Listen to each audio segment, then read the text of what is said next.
के लिए गायन किया है, उन सबके संघर्षों को नमन करते हुए आज के कार्यक्रम की अध्यक्षता कर रहे आदरणीय बी.आर. वर्मा जी, पूर्व प्राचार्य और शिक्षा के क्षेत्र में एक स्तंभ आदरणीय के.पी. वर्मा जी,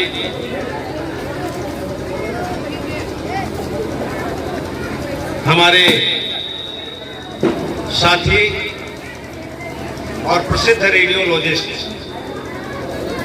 डॉक्टर अखिलेश कुमार जी जो विशिष्ट हैं, आदरणीय डॉक्टर शोभा वर्मा जी जो नारायण हॉस्पिटल की ओनर हैं, हमारे बैंक ऑफ बड़ौदा के दरगाह शाखा के प्रबंधक माननीय एम.एल. वर्मा जी, आदरणीय रामनिरंजन वर्मा जी और नारायण हॉस्पिटल के प्रबंधक आदरणीय आर.सी. सिंह जी, इस विद्यालय के प्रबंधक परिचय प्रकाश पटेल जी, आदरणीय डॉक्टर ओम प्रकाश जी, आर.एस. वर्मा जी, पोखरण पटेल जी, भानु प्रताप जी, सम्मानित पूर्व प्रवक्ता आदरणीय चंद्रमोहन वर्मा जी, मुकुल तिवारी जी, ओम प्रकाश वर्मा जी, अमित विश्वास जी और जहां तक हमारी आवाज जा रही है आदरणीय ज्ञानेंद्र जी, हमारी बहन और बेटियां और उपस्थित भाई, आप सभी लोग जो यहाँ बैठे हुए हैं हमसे ज्यादा विद्वान हैं ऐसा मानकर मैं अपनी बात करना चाहता हूँ। आज जब हम गणतंत्र दिवस मना रहे हैं तो गणतंत्र दिवस पर संविधान की चर्चा आवश्यक है, क्योंकि आज के दिन संविधान लागू हुआ। गणतंत्र के बारे में आदरणीय डॉक्टर साहब ने थोड़ी चर्चा भी की थी, और चूंकि शिक्षा के मंदिर में हम बोल रहे हैं तो शिक्षा पर बात करना आवश्यक हो। गणतंत्र यानी आम जनता के जो छोटे छोटे समूह हैं उनकी व्यवस्था, उनका तंत्र, उनकी शासन व्यवस्था कैसी हो, ऐसा तंत्र होता है गणतंत्र। और सब लोग जानते हैं कि 15 अगस्त 1947 को हमारा देश आजाद हुआ और 26 जनवरी 1950 को जो संविधान 26 नवंबर 1949 को डॉक्टर बी.आर. अम्बेडकर की अगुवाई में जो मसौदा समिति थी जिसमें 7 लोग थे, उन लोगों ने तैयार किया और संविधान सभा में सर्वसम्मति से पास किया। वो संविधान आज के दिन लागू। अब अगर देश स्वतंत्र हुआ और हमारे देश में गणतंत्र लागू हुआ तो देश के स्वतंत्रता का मतलब क्या है, और जहां जिस देश में गणतंत्र व्यवस्था आ रही है, संविधान लागू हो रहा है, तो उसके लागू होने का क्या अर्थ है ये जानते हैं। इस पर जब संविधान लागू हुआ उस समय डॉक्टर अम्बेडकर ने बहुत विस्तार से चर्चा किया था संविधान सभा में। उन्होंने इतिहास का उदाहरण दिया था कि हम गुलाम क्यों हुए, और जब राष्ट्रीयता शब्द की चर्चा की तो उन्होंने कहा जातीयता राष्ट्रीयता शब्द की दुश्मन है और हम जातियों में बटे हुए लोग इस संविधान के जो विधान है उनकी सुरक्षा कर पाएंगे, अपनी आजादी को बरकरार रख पाएंगे। इसमें एक बड़ा प्रश्न चिन्ह है जातीयता, और शायद उस जातीयता से हम आप कोई अंतर पर नहीं। इस नाते राष्ट्रीयता पर यह चिन्ह जब से संविधान लागू हुआ तब से है और अभी बरकरार दिखाई दे। उन्होंने अमेरिका के संविधान का उदाहरण बहुत विस्तार से चर्चा की है, उस पर मैं नहीं जाऊंगा, बहुत लंबा विषय है। लेकिन जब हम देश की बात करते हैं, चाहे आजादी की बात करें चाहे संविधान लागू होने की बात करें, आजादी का मतलब क्या है? देश का मतलब होता है वहां के रहने वाले लोग पहाड़ों नदियां देश नहीं हुआ करती, जंगल देश नहीं हुआ करते हैं, उस देश में रहने वाले लोग देश हुआ करते हैं। बहुत सारी जगहें हैं जहां शून्य है, इसका कोई मतलब है? कोई मतलब नहीं है। आजादी का मतलब, संविधान लागू होने का मतलब कि लोग आजाद हुए और उनके लिए संविधान लागू हुआ। संविधान शब्द ही है संविधान, सबके लिए एक जैसी व्यवस्था होता। विधान बहुत होते हैं, विधान पहले भी था, संविधान के पहले भी था, लेकिन संविधान का मतलब होता है सबके लिए समान व्यवस्था। अब इस देश में देखिए, हम विभिन्न धर्मों के लोग रहते हैं, और इसीलिए जब संविधान की प्रस्तावना में कहा गया तो कहा गया हम भारत के लोग, हम भारत के लोग, जिसमें सभी धर्मों के लोग, सभी जातियों के लोग आ जाते हैं। और विस्तार से उसमें कहा गया कि हम लोकतंत्रात्मक गणराज्य, समाजवादी, पंथ निरपेक्ष, धर्म निरपेक्ष और सामाजिक, आर्थिक, राजनीतिक न्याय, धर्म उपासना और पूजा विश्वास की स्वतंत्रता, ये सारी बातें कही गई उसमें। और अंत में कहा गया बंधुता बढ़ाने वाली। यह हमारे जो प्रस्तावना है संविधान की, उसी में सब दिया। अब हमारे देश में बड़ी संख्या में वह लोग हैं जो अपने को हिंदू कहते हैं, इसके बाद इस्लाम मानने वाले हैं, ईसाई मानने वाले हैं, बौद्ध हैं, जैन हैं, पारसी हैं, विभिन्न धर्मों के लोग। विभिन्न धर्मों के लोग हैं तो उनकी आस्थाएं भी अलग हैं, उनके देवी देवता अलग हैं, उनकी धार्मिक किताबें अलग हैं, उनके इबादत गाह अलग है। अब अगर सबको स्वतंत्रता हो गई, सबके धार्मिक विश्वास अलग अलग है, तो वो सबको स्वतंत्रता रहे, इसके लिए जरूरी है कि एक दूसरे की स्वतंत्रता में बाधक न बने। इस देश में एक ही धर्म में हजारों हजार जातियां, सबके अलग परंपराएं हैं, अलग कल्चर है, विभिन्न भाषाओं के लोग हैं, विभिन्न बोलियों के लोग हैं, और सबके अलग अलग सांस्कृतिक कार्यक्रम, लोक परंपराएं हैं। तो एक दूसरे की स्वतंत्रता में बाधक न बने, इसलिए संविधान ने ये नियम बनाए। लेकिन वो क्या रहा, कहां तो तय था चिराग हर घर के लिए, यहाँ मैसर नहीं चिराग पूरे शहर के लिए। वो स्थिति इस देश में बनी हुई है। हम आज भी उसको संविधान को, जो संविधान की भावना थी, डॉक्टर अम्बेडकर ने संविधान देते हुए कहा था कि आज हम दोधारी जिंदगी में प्रवेश कर रहे हैं। एक तरफ हमें राजनीति में समता मिल रही है, एक व्यक्ति का एक वोट होगा, चाहे वो राजा होगा, चाहे कोई नौकर होगा, सबके वोटों की कीमत बराबर। लेकिन सामाजिक और आर्थिक गैर बराबरी मौजूद है। जिनके हाथ में संविधान दिया जा रहा है, जो सत्ता को चलाने वाले हैं, अगर उन्होंने इस आर्थिक और सामाजिक गैर बराबरी को सच्चे मन से खत्म करने का प्रयास नहीं किया, तो बड़ी मेहनत से बनाया गया ये भारत का संविधान दूर दूर से हो जाएगा। और आज हम उस संविधान में जी रहे हैं जहां देश की राजधानी में संविधान जला दिया जाता है, लोग आवाज उठाते हैं, पहचाने जाते हैं, लेकिन सरकार मौन रखती है। ऐसी सरकार का क्या मतलब है? तो फिर संविधान लागू करने का क्या मतलब? आपको इस बात पर विचार करना। हमारा संविधान लागू हो, उसके लिए हमारी व्यवस्था सही होनी चाहिए। मित्रों, अभी चर्चा की, मैं शिक्षा की ओर आऊंगा। हम लोग भी छोटे थे तो अपनी किताबों में लिखते थे सरस्वती माता सदा सहाय। शायद सारे बच्चे लिखते हो। हम लोग को इतिहास का ज्ञान, आज इतिहास का ज्ञान हुआ है। सरस्वती में आपकी आस्था है, सरस्वती विद्या की देवी मानी जाती है, हर विद्यालय में उनकी पूजा होती है, और बसंत पंचमी को विशेष करती है। आप पूछिए, मेरा कोई विरोध नहीं है, लेकिन वास्तव में जो विद्या की देवी थी, विद्या की देवी के रहते हुए इस देश में औरतों को पढ़ने लिखने का अधिकार नहीं दिया गया। और यह अधिकार कब शुरू हुआ? अंग्रेजों के समय में, जब एक महिला ने, जिसको अपने घर से निकाला गया, घर बार छोड़ना पड़ा, दूसरे के घर में रहना पड़ा, गोबर और कीचड़ उसके ऊपर फेंके गए, इसके बावजूद विद्यालय खोला अपने पति के साथ मिलकर, माता सावित्री बाई फुले ने, तब महिलाओं को पढ़ने का अधिकार हुआ। तो विद्या की असली देवी आपकी मानक देवी हो सकती है सरस्वती, आस्था की देवी हो सकती है, लेकिन व्यावहारिक देवी अगर विद्या की कोई है तो माता सावित्रीबाई फुले हैं, वो आपकी देवी हैं। उनके बगैर कम से कम महिलाओं को पढ़ने का अधिकार नहीं मिलता, वो चाहे जिस जाति की होती, चाहे जिस धर्म की होती। इस देश में प्रधानमंत्री इंदिरा गांधी प्रधानमंत्री नहीं बनती अगर सावित्रीबाई फुले ने अपना आंदोलन नहीं चलाया।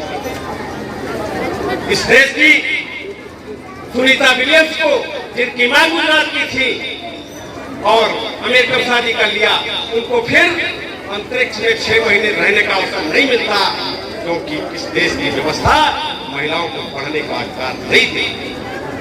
इस नाते ऐसे मौके पर जब शिक्षा की बात करें, थोड़ा सा शिक्षा के इतिहास में जाना चाहते हैं। आप सारे लोग जानते हैं, बहुत पहले जो बौद्ध विहार होते थे वो बिहार शिक्षा के केंद्र होते थे। नालंदा, तक्षशिला, विक्रमशिला जैसे तमाम सारे विश्वविद्यालय उस समय आधार थे, नष्ट किए गए। इस देश में गुरुकुल प्रणाली आई। गुरुकुल प्रणाली ने वर्ण व्यवस्था के हिसाब से शिक्षा किया। इसके बाद इस देश में मुसलमानों का आगमन हुआ। मदरसे रहे होंगे उस राज्य चलाने वालों के लिए, लेकिन आम जनता के लिए मदरसे भी नहीं थे।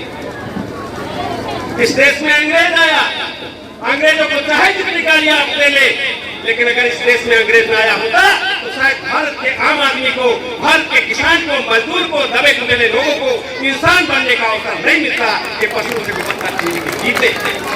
इस देश में रेल दिया उसने, टेलीफोन दिया। आज की जो शिक्षा है अंतर्राष्ट्रीय अंग्रेजी, ये अंग्रेजों की देन है। इस देश में स्कूल खोलने का काम अंग्रेजों ने किया। सबसे पहले जब इस देश में आम आदमी के लिए कोई स्कूल नहीं थे, 1811 में अंग्रेजों ने कलकत्ता प्रेसिडेंसी में स्कूल खोला, 1813 में मद्रास प्रेसिडेंसी में खोला और 1827 में बंबई प्रेसिडेंसी में। वहीं से सबसे पहले इन्होंने शुरू, उसी 3 प्रेसिडेंसी में इनका अधिकार था।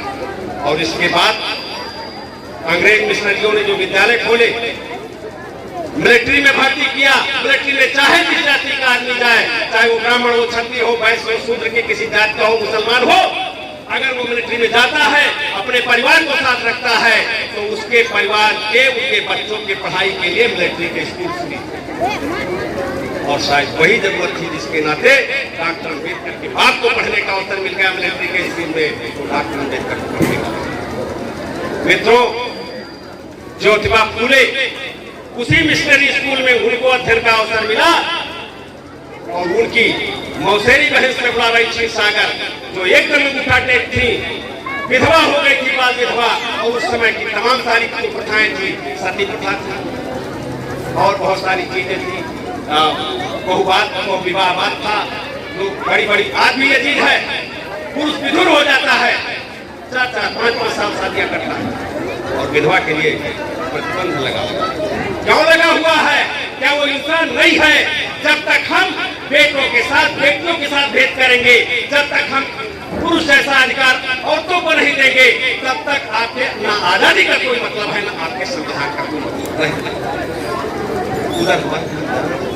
मित्रों, 1855 में इस देश में 3 विश्वविद्यालय स्थापित हुए और विश्वविद्यालय अधिनियम अंग्रेजों ने बनाया, इंग्लैंड की पार्लियामेंट में पारित, और 3 विश्वविद्यालय पहले खोले गए। 1855 का आंकड़ा देखें, अंग्रेजों के प्रयास से 28 कॉलेज, 281 हाई स्कूल, ये 1855 की बात कर रहे हैं। जब 1848 से सावित्रीबाई फुले और ज्योतिराव फुले ने भी विद्यालय खोलना शुरू किया था और 1.5 दर्जन विश्वविद्यालय उन लोगों ने खोल डाले। उसमें एक मुस्लिम महिला फातिमा शेख ने भी बड़ा योगदान दिया। जब ये घर से निकाले गए, फातिमा शेख के भाई उस्मान शेख ने अपने घर में जगह दी, पूरे समाज से दुश्मनी लिया, लेकिन इसके बावजूद उनको पढ़ने लिखने का अवसर दिया और विद्यालय खोलने का अवसर दिया। स्वयं भी टीचर बनी। मुसलमानों में अगर कोई पहली महिला शिक्षिका है तो फातिमा शेख। मित्रों, उसी समय एक क्रम चला, विश्वविद्यालय अधिनियम बना, विद्यालय खुलने लगे और भारतीय उसमें इधर पंडित मदन मोहन मालवीय ने खोला, तो आज विश्वविद्यालय के नाम से है, BHU के नाम से जाना जाता है। सर सैयद अहमद ने एक स्कूल खोला जो मुस्लिम यूनिवर्सिटी के नाम से अलीगढ़ में जाना जाता है। और इलाहाबाद का जो विद्यालय था उसे उच्चीकृत अंग्रेजों ने विश्वविद्यालय का दर्जा दिया और उसी से कट करके फिर 1902 में दिया गया। और इसके बाद आगरा विश्वविद्यालय स्थापित हुआ। आगरा विश्वविद्यालय पूरा राजस्थान, पूरा मध्य प्रदेश और पूरा पश्चिमी उत्तर प्रदेश, इतना सर्किल में आगरा विश्वविद्यालय था, वहाँ के काले किसी से अपने और उसी समय देशी स्तर पे जामिया मिलिया खुला, ये तिलक विद्यापीठ महाराष्ट्र में खुला, गुजरात विद्यापीठ खुला, काशी विद्यापीठ खुला, बिहार विद्यापीठ खुला। और इस तरीके से और सबसे बड़ा योगदान टाटा ने दिया 1911 में। टाटा इंस्टीट्यूट ऑफ साइंस, उसी की एक शाखा है कि कैंसर की दवा निःशुल्क बंबई में। उस समय हमारे देश में आप जानते होंगे दो बड़े पूंजीपति थे, एक टाटा था, एक बिरला था। तब अडानी अंबानी, बिरला ने मंदिर बनाए, कहा कि शिक्षा का कोई विकास नहीं, और टाटा ने विश्वविद्यालय, विद्यालय और साइंस की संस्थाएं खोली और चिकित्सा की संस्थाएं खोली, बड़े बड़े पुल बनाए। ये दोनों में मित्रों आज की स्थितियां थी। ये क्रम चला, देश आजाद हुआ, उस समय 19 विश्वविद्यालय। आज अकेले लखनऊ में कम से कम 25 से ज्यादा विश्वविद्यालय या विश्वविद्यालय स्तर तक की संस्थाएं हैं। विधि विश्वविद्यालय अलग, मेडिकल विश्वविद्यालय अलग होता है, टेक्निकल विश्वविद्यालय अलग होता है, फार्मेसी के विश्वविद्यालय अलग हैं। उनके लिए फार्मेसी काउंसिल बनी हुई है, मेडिकल के लिए मेडिकल काउंसिल बनी हुई है, लॉ के लिए वो बार काउंसिल ऑफ इंडिया बना हुआ है, टेक्निकल के लिए all India technical council of India बनी हुई है। सबके लिए अलग अलग शिक्षा बदल गई है। शिक्षा बदल गई है तो बदलती शिक्षा में हमें शिक्षा के बारे में भी देखने की जरूरत है। उस स्तर पे भी हमें जाने की आवश्यकता है। मित्रों, जो संविधान बना, संविधान में उस समय 389 लोगों का चयन हुआ था जो संविधान सभा के लिए हुआ था। आजादी के पहले जो 1946 में चुनाव हुआ वही संविधान सभा, और उसमें से जब पाकिस्तान बन गया 308 लोग रहे और 308 लोगों की वो सभा, उसी में से ड्राफ्टिंग कमेटी एक बनी 7 लोगों की। Alladi Kerala Swami Iyer, N Gopala Swami Ayyangar, DP Khaitan, Syed Saadulla, KM. Munshi, BL. Mitra और डॉक्टर अम्बेडकर। ये 29 अगस्त 1947 को गठित की गई और 30 अगस्त को उसके चेयरमैन बना दिए गए डॉक्टर अम्बेडकर। बहुत बार आता है कि डॉक्टर अम्बेडकर ने क्या अकेले संविधान बनाया, मानता हो कि नहीं बनाया, लेकिन बी.एन. राव जिन विभिन्न देशों से संविधान की प्रतियां लेकर आए, डॉक्टर अम्बेडकर ने उनका अध्ययन किया और पूरी संविधान सभा, अगर आप निर्वाचित सभा की स्थिति देख ले तो कोई 2 बैठकों में गया है, कोई 1 बैठक में गया है, कोई अमेरिका घूमता रहा, कोई बीमारी में पड़ा रहा। लिखने का काम अकेले डॉक्टर अम्बेडकर ने किया है। और यह भी नहीं किया है, 60 देशों के संविधान की प्रतियों को पढ़ा है और इसके बाद जब संविधान प्रस्तुत किया है, उन 308 सदस्यों की आपत्तियां आई हैं, उन आपत्तियों पर फिर टिप्पणी लिखा है, तब प्रस्तुत किया है और बना है। जितने संशोधन के प्रस्ताव आए हैं उनका जवाब भी अकेले डॉक्टर अम्बेडकर ने दिया है। ये संविधान सभा की कार्यवाही है। तो जाति के नाते डॉक्टर अम्बेडकर सम्मान न करें क्या? जाति से उठकर चाहे जिसने काम किया है, जब भारत का संविधान जातियों की बात नहीं करता है तो जो अच्छा काम करेगा वो सम्मान का पात्र होगा। मित्रों, आज हम गणतंत्र दिवस मना रहे हैं, तो हमारा जो संविधान है उसमें उसके अनुसार हमें कार्य करने की जरूरत है। और कोई भी संविधान जनता से ऊपर नहीं है। इस समय दिल्ली में चल रहा है। मैं धन्यवाद देता हूं पंजाब और हरियाणा के किसानों को, जिन्होंने इतना बड़ा आंदोलन खड़ा कर दिया और जहां जहां भाजपा की सरकार है किसानों के ट्रैक्टर रोके गए, उनको जाने नहीं दिया। इसके लिए मैं धिक्कार देता हूं सरकार को, चाहे किसी सरकार। इस देश की रीढ़ किसान है, इस देश की रीढ़ मजदूर है और दोनों के लिए खिलाफ कानून बनाए गए। और किसान कानून तो बहुमत से पास भी नहीं हो रहा था राज्यसभा में, बहुमत से बिना बहुमत, बिना वो मत विभाजन कराए ही पास कर दिया गया। ये ऐसी सरकार है जो किसानों की दुश्मन है, मजदूरों की दुश्मन है और आम आदमी की दुश्मन है। ये मुट्ठी भर लोग अडानी और अंबानी के फायदे वाली सरकार है। तो इस बात को भी हमारे लोगों को जानना है। अगर भारतीय संविधान को वास्तव में पहचानना है तो सरकार की नीयत को पहचानना होगा। वो सरकार चाहे कांग्रेस की रहे, चाहे भाजपा रहे, चाहे। और सच तो यह है, शीशा तो मैं नहीं था मगर टूटता रहा, दामन किसी का हाथ से जब छूटता रहा। और बदकिस्मती देखिए इस देश की, सत्ता में जो भी है इस देश को लूटता रहा, लूटता रहा। सारे लोगों ने नाइंसाफी की है, देश के लोगों के लिए काम नहीं किया है। फिर भी जिस तरीके से ये सरकार करती है शायद किसी सरकार ने नहीं किया।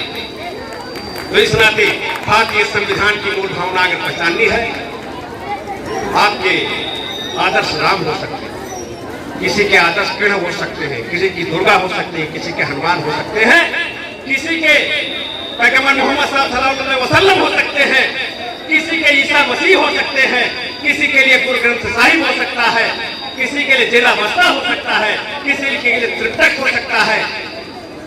लेकिन अगर यही लोग कोई कह दे कि हमारे वेदों के अनुसार ये देश चलेगा, तो क्या हिंदू के अलावा जो वेद को मानते हैं उसके अलावा लोग मान लेंगे? नहीं मानते। मुसलमान कहे कि कुरान शरीफ से चलेगा, दूसरे लोग उसी दिन चढ़ लेंगे। ये अगर कोई कह दे कि नहीं बाइबल से चलेगा, तो भी गुरु ग्रंथ से या त्रिपिटक से किसी से ये चल नहीं पाएगा, क्योंकि सारे लोगों की आस्था बनी।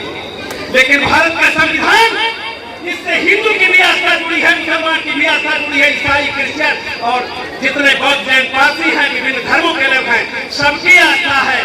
विदेशियों की आस्था है, विदेशियों के अधिकारों की रक्षा करता है। यहाँ तक कि पेड़ पौधे, जंगल, नदियाँ, पहाड़, इनके भी अधिकारों की, इनके भी अस्तित्व की रक्षा करता है। इसलिए हम सारे धर्म ग्रंथों के ऊपर हमारा राष्ट्रीय धर्म ग्रंथ अगर कोई है तो भारतीय संविधान है। सबसे बड़ा धर्म ग्रंथ भारतीय संविधान है। इसलिए आज के दिन जब लागू किया गया तो आज हमें उसे नमन करने की आवश्यकता है, और बिना उसके देश चल भी नहीं सकता। आप यहाँ कह सकते हैं कि हम हिंदू धर्म के अनुसार चला लें, पाकिस्तान चला तो रहा है, बर्बाद हो रहा है, चलाया नहीं इस्लाम के अनुसार। क्या वही हम चलाना चाहते हैं अपने देश में? अगर वही आप करना चाहते हैं तो दुनिया सिमट गई है मुट्ठी में। और ये दुनिया केवल भारत में नहीं है, अमेरिका में घटना घटती है, 1 मिनट बाद आपके मोबाइल पर दुनिया सिकुड़ गई है। तो अकेले किसी धर्म से आपका नहीं चलेगा, सर्वमान्य ग्रंथ से चलेगा। और सर्वमान्य ग्रंथ भारत का संविधान है। भारत के संविधान से छेड़छाड़ करने वाला कोई, चाहे जिस जाति धर्म का हो, वो घिनौना चेहरा है और उसका तिरस्कार होना ही चाहिए, उसका विरोध होना चाहिए। वो चाहे जिस पार्टी का हो, चाहे जिस दल का हो, चाहे जिस जाति का हो, चाहे जिस धर्म का हो, चाहे अपने घर का हो, चाहे तो भारतीय संविधान के प्रति पुनः हम अपनी वो प्रतिष्ठा की भावना, नमन की भावना व्यक्त करते हुए और अपनी वाणी को हम विराम देते हुए दुष्यंत कुमार के गजल की पंक्तियां जो बहुत प्रिय है मैं दोहराना चाहूँगा। हो गई है पीर परवसी, फिर हिमालय से कोई गंगा निकलनी चाहिए। सिर्फ हंगामा खड़ा करना मेरा मकसद नहीं, मेरी कोशिश है ये सूरत बदलनी चाहिए। आज ये दीवार पर्दों की तरह हिलने लगी, शर्त है लेकिन ये बुनियाद हिलनी चाहिए। तो किसान का राज शर्त है लेकिन ये बुनियाद हिलनी चाहिए। मेरे सीने में न सही, आपके सीने में सही। हर नगर हर गांव में, हर गली वो हर नगर हर गांव में हाथ लहराते हुए ये बात चलनी चाहिए, मेरे सीने में नहीं तो आपके सीने में सही। हो कहीं भी आग राष्ट्रीयता की, वो जलनी चाहिए, जलनी चाहिए। और ये देश संवैधानिक राष्ट्रीयता से चलेगा, सांस्कृतिक राष्ट्रीयता से नहीं चलेगा। आरएसएस सांस्कृतिक राष्ट्रवाद लाना चाहता है और भारत का संविधान संवैधानिक राष्ट्रवाद से चलेगा।